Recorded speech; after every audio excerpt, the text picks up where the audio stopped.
Hello मेरे super champions, कैसे हो आप सभी लोग। आई होप कि आप लोग स्वस्थ होंगे, मस्त होंगे और अपनी तैयारी अच्छे से कर रहे होंगे।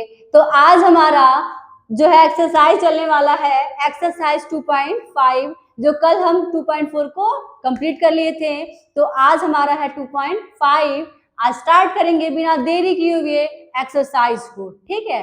तो हमारा पहला क्वेश्चन है, देखिए कि पहला क्वेश्चन क्या है। पहला क्वेश्चन है, a learning platform charges a fixed monthly fee and an additional cost per digital learning module accessed. A student observed that then when she accessed 10 modules, her bill was 400 rupees. When she accessed 14 modules, her bill was 500 rupees. If the monthly bill Y depends on the number of modules accessed X, according to the relation Y is equal to AX plus YB, find the value of A and B. ठीक है, question क्या है। सबसे पहले तो यहाँ पे बात आती है, एक हमारे यहाँ पे इक्वेशन दिया है y is equal to a x plus b. ठीक, तो जैसे इसमें क्या करना है कि क्वेश्चन ये है कि एक लर्निंग प्लेटफॉर्म है, ठीक है, क्या है कि एक लर्निंग प्लेटफॉर्म है जिसका जो मंथली फीस है वो फिक्स्ड है, मंथली चार्ज जो है वो फिक्स्ड है, ठीक है।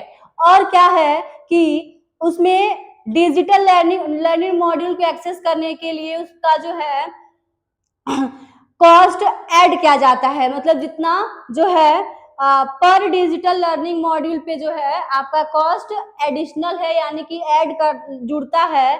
एक स्टूडेंट ने ऑब्जर्व किया कि जब वो 10 मॉड्यूल्स को लिया, एक्सेस किया, तो उसका कॉस्ट पड़ा 400 रुपए, और जब वहीं पे 14 मॉड्यूल्स को एक्सेस किया तो उसका कॉस्ट पड़ा कितना, तो 500 रुपए। यदि कह रहा है कि जो उसका मंथली जो बिल है y है और मॉड्यूल्स का जो नंबर ऑफ मॉड्यूल्स है वो यदि x है, तो x और y का एक रिलेशन दिया हुआ है y is equal to a x plus b. उस फॉर्म में करके हमें a और b का वैल्यू लानी है और उसका relation y is equal to a x plus b के फॉर्म में भी एक्सप्रेशन लिखना है, ठीक है। तो क्या करना है, क्वेश्चन को ध्यान समझिए कि कह रहा है कि यहाँ पे कि मंथली जो फीस है इसका, ठीक है, मंथली जो फीस है, सॉरी फीस नहीं बिल है, मंथली बिल जो है वो y है और नंबर ऑफ मॉड्यूल्स जो है वो x है, ठीक है। तो सबसे पहले यहाँ पे क्या है, सॉल्व में देखिए कि क्या कहा है कि अकॉर्डिंग टू रिलेशन क्या दिया हुआ है, y is equal to a x plus b, ठीक। अब बात आती है कि यहाँ पे दो कंडीशंस हैं, दोनों कंडीशन को हमें क्या करना है, इस फॉर्म में बनाना है, दोनों कंडीशन को इस फॉर्म में बनाना है और इस फॉर्म में बना करके हमें a और y की वैल्यू लानी है, ठीक। तो यहाँ पे क्या गिवन है total monthly bill, total monthly bill given है, तो वो क्या दिया हुआ है, y, क्या दिया है, y दिया हुआ है, ठीक है। और क्या गिवन है, तो नंबर ऑफ मॉड्यूल्स एक्सेस, क्या है कि नंबर ऑफ मॉड्यूल्स एक्सेस्ड कितना, x, ठीक है। अब क्या कर रहा है, कंडीशन फर्स्ट क्या कर रहा है कि जब यदि क्या है कि गिवन में है कि पहला वाला जो कंडीशन है वो क्या है कि स्टूडेंट ऑब्जर्व किया कि यदि वो 10 मॉड्यूल्स एक्सेस कर रहा है तो वो जो है उसका कॉस्ट कितना पड़ रहा है, 400, कितना पड़ रहा है, 400। तो पहले वाले कंडीशन को देखते हुए हम क्या बताएंगे कि जो टोटल मंथली बिल है वो कितनी है, 400 है, यानी कि 400, ठीक, और इक्वल टू 10 मॉड्यूल्स लेने पे, कितना, 10 मॉड्यूल्स लेने पे, तो 10 मॉड्यूल्स का मतलब क्या हुआ कि नंबर ऑफ मॉड्यूल्स कितने, 10, ठीक है, 10 ए और प्लस बी। तो ये फर्स्ट कंडीशन का हमारा बना इक्वेशन, तो इसको कहेंगे इक्वेशन नंबर 1। उसी तरीके से दूसरा कंडीशन क्या है, ये कंडीशन फर्स्ट है, क्या है, कंडीशन फर्स्ट है। और दूसरा कंडीशन क्या है कि यदि जब वो क्या है कि 4 मॉड्यूल्स एक्सेस कर रही है तो उसका बिल कितना हो रहा है 500, कितना 500, यानी कि 500 equal to 14a plus B, equation number 2। अब देखिए इन्हीं दो इक्वेशन से हमें फाइंड करना है ए और बी की वैल्यू। तो कैसे करेंगे, ध्यान दिया जाए। अब हमें इसमें करना क्या होता है, ए और बी यहाँ पे वेरिएबल है ना, तो क्या करेंगे, किसी एक वेरिएबल को रिमूव करेंगे तो एक ही वेरिएबल बचेगा और उससे हम उस वेरिएबल की वैल्यू फाइंड कर लेंगे। तो ध्यान दें, यदि हम बी और बी को हटा दे तो ए और ए बचेगा। तो कैसे हटेगा, दोनों प्लस में है, इक्वेशन फर्स्ट और सेकेंड को घटा दें यानी कि सब्ट्रैक्ट कर दें तो बी कट जाएगा। तो क्या लिखेंगे कि सब्ट्रैक्ट, लिखेंगे सब्ट्रैक्ट इक्वेशन 1 फ्रॉम 2, यानी कि सेकेंड वाले में से फर्स्ट वाले को सब्ट्रैक्ट करेंगे, यानी कि 500 माइनस 400 इक्वल, एक मिनट इस तरीके से हम क्या कहते हैं कॉलम से कर लेते हैं कि सेकंड क्या है कि 500 इक्वल टू 14a प्लस बी, और फर्स्ट क्या है 400 equal to 10a plus B. Subtract में क्या होता है, सिंबल चेंज होता है, ये माइनस हो जाएगा, ये प्लस से माइनस, ये प्लस से माइनस, ये कट जाएगा और ये घट के हो जाएगा 100 इक्वल टू 4a, यानी कि 4a इज इक्वल टू 100, 4 से कट करेंगे कितने टाइम जाएगा तो 25 टाइम्स, यानी कि a की वैल्यू कितनी आ गई 25, a की वैल्यू कितनी आई तो 25 आ गई। ठीक है, अब देखिए अब उसी तरह से क्या करेंगे, a की वैल्यू को इक्वेशन फर्स्ट में रखें या इक्वेशन सेकंड में रखें, उससे हमें b फाइंड हो जाएगा। तो क्या करेंगे, अब हम करेंगे a की वैल्यू को इक्वेशन फर्स्ट में पुट,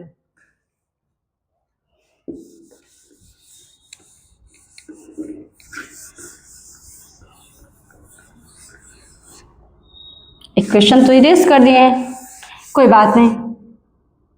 हाँ, इक्वेशन फर्स्ट हमारा 400 equal to 10a plus B, कोई बात नहीं। अब देखिए क्या करेंगे, तो लिखेंगे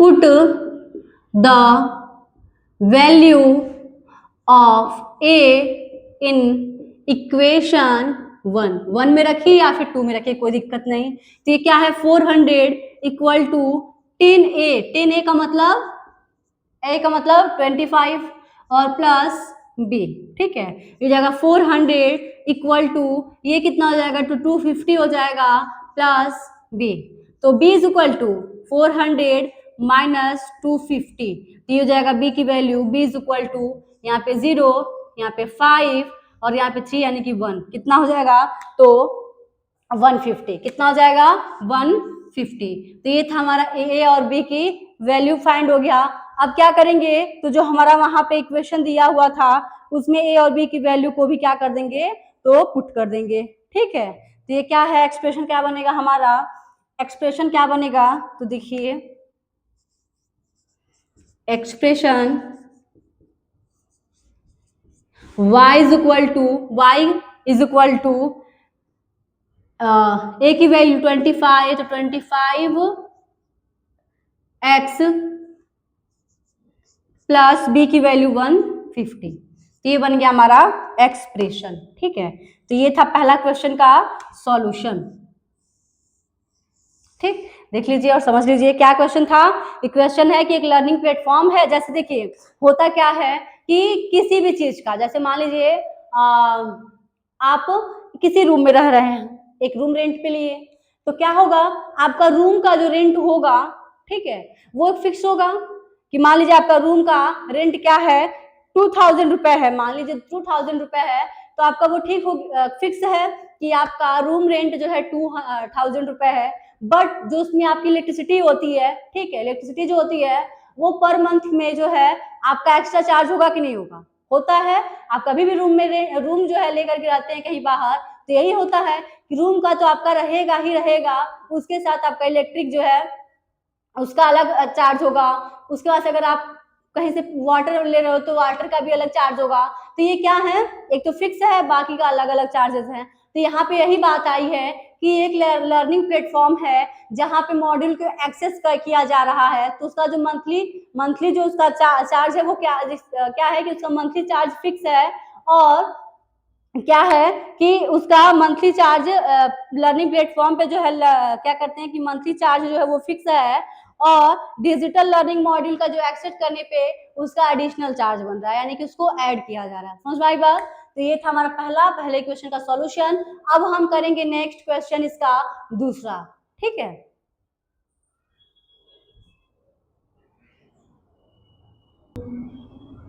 तो अब देखिए क्वेश्चन नंबर 2 हमारा क्या है। तो क्वेश्चन नंबर 2 क्या है कि a gym charges a fixed monthly fees and an additional cost per hour for using the badminton court. ठीक है, a student using the gym observed that when she used the badminton court for 10 hours, her bill was 800 rupees. When she used it for 15 hours, her bill was 1100 rupees. If the monthly bill Y depends on the hours of the use of the badminton court X according to the relation Y is equal to AX plus B, find the value of A and B. ठीक है, तो question क्या है कि एक gym है, क्या है कि एक जिम है और उसका जो चार्जेस है वो फिक्स्ड चार्ज है। ठीक है, उसका जो मंथली चार्ज है वो फिक्स है, मंथली फीस जो है वो फिक्स है। एक जिम है जिसका मंथली फीस फिक्स्ड है, बट क्या है इसमें एक चीज और इंक्लूड किया जा रहा है। तो क्या इंक्लूड किया जा रहा है कि यदि वहां पे बैडमिंटन कोर्ट का यदि यूज हो रहा है तो पर आवर का जो चार्ज है वो ऐड होता है। समझ में आई बात? एक जिम है, जिम का जो मंथली चार्ज है, मंथली फीस है वो फिक्स्ड है, और इसमें जब आप बैडमिंटन, उसमें क्या हो रहा है कि बैडमिंटन कोर्ट का जब यूज किया जा रहा है तो पर आवर्स के साथ उसका जो फीस है वो ऐड किया जाता है। ठीक है, अब क्या कह रहा है कि क्या है यहाँ पे कि क्वेश्चन में क्या है कि एक स्टूडेंट है जो यूज कर रही है, तो उसने क्या ऑब्जर्व किया है वो बता रही है कि 10 घंटे यदि वो यूज की है, ठीक है, 10 घंटे यदि वो बैडमिंटन कोर्ट का यूज की है तो उसका बिल 800 रुपए हुआ है, 800 रुपए हुआ है। उसी तरह से यदि क्या है कि यदि वो 15 घंटे उसका यूज कर रही है तो उसका जो बिल हो रहा है 1100 हो रहा है। तो हमें क्या कह रहा है इसमें कि यदि उसका जो मासिक मंथली बिल, मासिक का मतलब मंथली बिल यदि वाई है और बैडमिंटन कोर्ट का यूज करके जो उसका जो पर आवर पे जो हो रहा है फीस वो एक्स है, तो y is equal to a x plus b का जो रिलेशन है उसका यूज करके ए और बी की वैल्यू फाइंड करिए। ठीक है, तो यहाँ पे क्या क्या दिया है, तो यहाँ पे दे दिया है हमारा क्या है कि यहाँ पे क्या दिया है कि जो मंथली बिल है वो y है, और जितना वो आवर पे यूज किया जा रहा है, ठीक है, वो क्या है बैडमिंटन कोर्ट यूज करने पे जो आवर है वो x है। तो हम क्या लिखेंगे, तो सबसे पहले लिखेंगे उनके रिलेशन क्या दिया है, तो y is equal to a x plus b. ठीक है, तो फर्स्ट कंडीशन क्या कर रहा है, फर्स्ट कंडीशन लिखने से पहले क्या लिखेंगे कि क्या क्या गिवन में है, यहाँ पे क्या क्या दिया गया है कि कि टोटल मंथली बिल क्या है, टोटल मंथली बिल क्या है, ठीक है, वो क्या है कि y रुपए है। इसको लिखिएगा इन रुपीज, सब में लिखिएगा क्योंकि यहाँ पे रुपए की बात आ रही है तो लिखिएगा y रुपए। ठीक है, और क्या गिवन है, तो hours of badminton court use, hours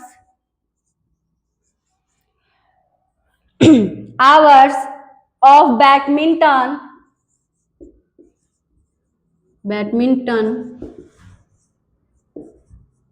ठीक है कोर्ट यूज कितना x हो गया। अब इसमें क्या बोल रहा है कि पहला कंडीशन क्या है कि यहाँ पे पर आवर में x यानी कि 10 है, यदि 10 एक मिनट, क्वेश्चन क्या है हमारा कि यदि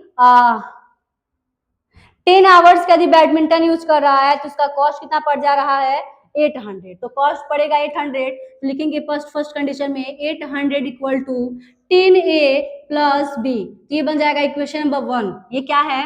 फर्स्ट कंडीशन है। क्या है? First condition. अब सेकेंड कंडीशन क्या है कि जब 15 आवर्स किया जा रहा है तो 1100 पड़ रहा है, यानी कि 1100 is equal to 15A plus B, equation number 2। अब देखिए यहाँ पे भी वही चीज करेंगे कि इक्वेशन यहाँ पे सब्ट्रैक्ट करेंगे, सब्ट्रैक्ट इक्वेशन 1 फ्रॉम 2, यानी कि सेकेंड वाले में से फर्स्ट वाले को घटा देंगे। यहाँ पे करते हैं तो यहाँ पे क्या है? सेकेंड वाला क्या है? 1100 इक्वल टू 15A प्लस बी, और नीचे 800 equal to 10A plus B. Subtract करना है तो जो प्लस होता है वो माइनस, जो माइनस होता है वो प्लस, यानी कि सिंबल चेंज हो जाता है।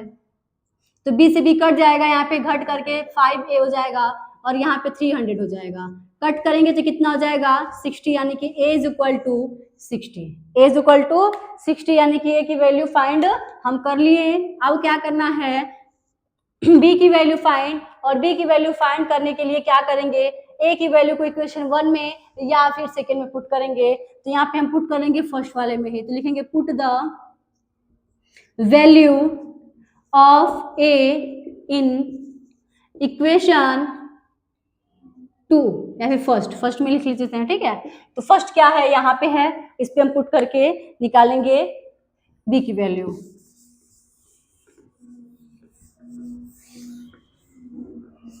हम इक्वेशन को यहीं छोड़ते हैं क्योंकि इसी में पुट करना है। अब देखिए 800 इक्वल टू 10 इंटू ए की वैल्यू 60 प्लस बी, तो ये जाएगा हमारा 800 इक्वल टू कितना जाएगा? तो 600 प्लस बी, तो b is equal to 800 minus 600, तो b की वैल्यू कितनी आ जाएगी? 200। कितना? तो 200, ये हमारा रहा b का आंसर। ए और बी फाइंड हो गया। अब बात आती है एक्सप्रेशन, तो एक्सप्रेशन क्या होगा बनेगा हमारा? तो लिखेंगे expression y is equal to ax होता है, यानी कि 60x प्लस 200, 60x प्लस 200, तो ये एक्सप्रेशन भी बन गया और ए और बी की वैल्यू भी फाइंड हो गई। इस तरीके से दूसरा क्वेश्चन भी हम कर लिए। अब ये बताइए, क्या आप लोगों को ये क्लासेस समझ में आ रही है? आप प्रॉपर नोट्स बना रहे हैं, स्टडी प्रॉपर वे में कर रहे हैं?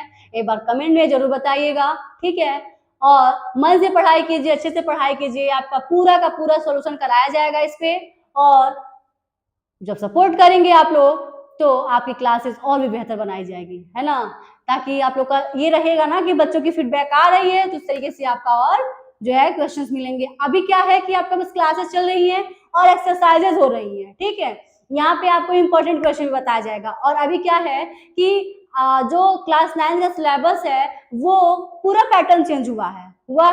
तो क्या करेंगे, अभी यहाँ पे हम बेसिक से हाई तक का क्या करते कवर करते चल रहे हैं, जो आपका क्लास 10th में भी बहुत ज्यादा हेल्पफुल करने वाला है। तो इसलिए भी क्लास मिस ना करें, पूरे क्लास को अच्छे से देखें और अच्छे तरीके से प्रॉपर नोट्स बनाएं, ठीक है।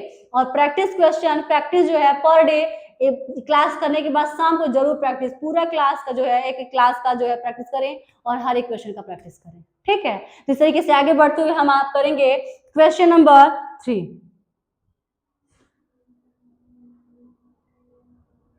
देखिए क्वेश्चन नंबर 3 है, क्वेश्चन नंबर 3 है, क्या है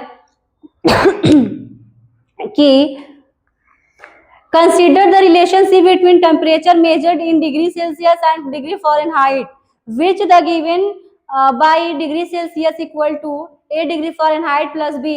Find A and B given that ice melts at 0 degree Celsius and 32 degree Fahrenheit and water boils at 100 degree Celsius and 212 degree Fahrenheit। तो यहाँ पे कह रहा है कि डिग्री सेल्सियस और डिग्री फॉरेनहाइट का एक रिलेशन दिया हुआ है। Degree Celsius is equal to a degree Fahrenheit plus b दिया हुआ है। और यहाँ पे कह रहा है कि ए और बी की वैल्यू भी फाइंड करिए। और एक चीज और है कि जो बर्फ है यानी कि जो आइस है वो क्या हो रहा है, मेल्ट हो रहा है 0 डिग्री सेल्सियस और 32 डिग्री फ़ारेनहाइट पे, ठीक है, मेल्ट हो रहा है। और उसी तरह से क्या है कि वाटर जो है वो 100 डिग्री सेल्सियस और 100 degree Celsius and degree Fahrenheit कितनी, तो 212 डिग्री फ़ारेनहाइट पे क्या हो रहा है, वो बॉईल कर रहा है। तो वही कह रहा है कि ए और बी की वैल्यू फाइंड कीजिए। तो क्या है, सबसे पहले हम यहाँ पे क्या करेंगे कि रिलेशन को देखेंगे। रिलेशन यहाँ पे क्या है, तो degree Celsius equal to 8 degree Fahrenheit plus b, ये क्या है हमारा रिलेशन दिया हुआ, रिलेशन का इक्वेशन गिवन है। और क्या है, तो फर्स्ट कंडीशन में यानी कि एट लिखेंगे, एट आइस, आइस पे क्या कह रहा है कि डिग्री सेल्सियस क्या है यहाँ पे, तो 0 है और डिग्री फ़ारेनहाइट क्या है, तो 32 है। ये क्या कर रहा है, आइस को मेल्ट कर रहा है। तो इसका इक्वेशन क्या बनेगा, तो 0 इज इक्वल टू हो जाएगा 32a प्लस बी। इसको लिख सकते हैं कि 32a plus b equal to 0, ये बन जाएगा इक्वेशन नंबर 1। और क्या है, तो दूसरा कंडीशन क्या है कि दूसरा कंडीशन है एट वाटर पे अब बॉयल करेगा।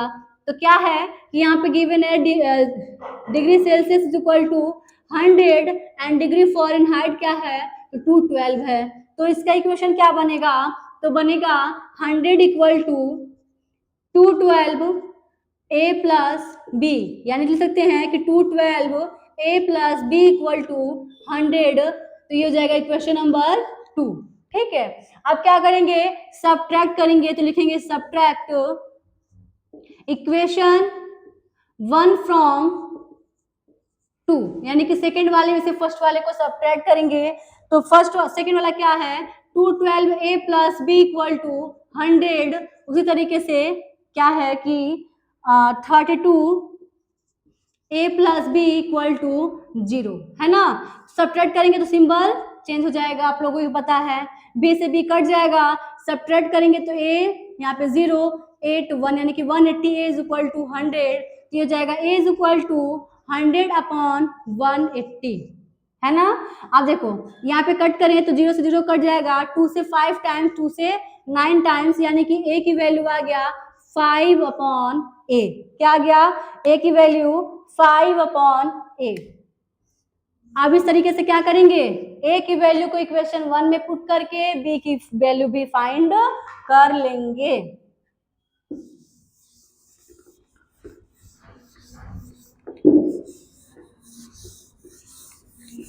तो लिखेंगे put the value of a in equation 1। Equation 1 है 32 into 5 upon 9 plus b equal to 0। तो ये हो जाएगा कितना, तो 0 और 15 116 160 upon 9 plus b equal to 0, ठीक है। एलसीएम लेंगे 1 हो जाएगा, तो ये हो जाएगा यहाँ पे, इसको इरेज करते हैं।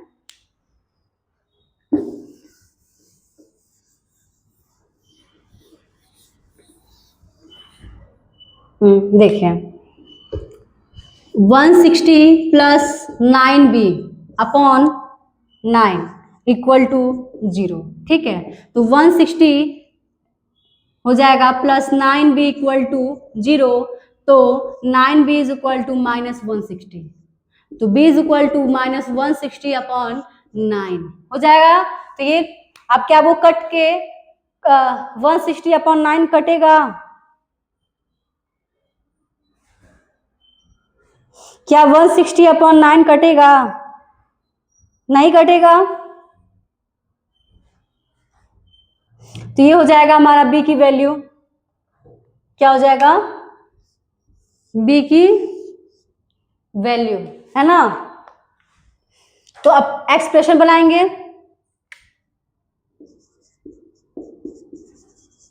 एक्सप्रेशन हमारा क्या बनेगा तब, y लिखेंगे, क्या है कि y नहीं, सॉरी यहाँ पे डिग्री सेल्सियस है ना, degree Celsius is equal to A क्या है 5/9, 5/9 डिग्री फ़ारेनहाइट और प्लस से माइनस हो जाएगा -160/9। ठीक है, तो ये हमारा एक्सप्रेशन भी हो गया और सॉल्यूशन भी हो गया। तो इस तरीके से आज का हमारा जो एक्सरसाइज 2.5 है वो कंप्लीट हो चुका है। ठीक है, अब स्टार्ट करेंगे कल एक्सरसाइज 2.6। थोड़ी आज की स्पीड तेज थी, क्यों थी? क्योंकि आप लोगों का जो है सिलेबस थोड़ा सा आगे लाना है। यदि आप लोग को समझ के, देखिए कल से परसों से मतलब कि 2.4 2.5 में भी आपका लगभग इसी तरह से क्या था कि एक्सप्रेशन वाला ही क्वेश्चन चल रहा है। तो इजी है, बहुत इजी है। बस केवल देखिए, आप क्वेश्चन को देख के मत डरिए।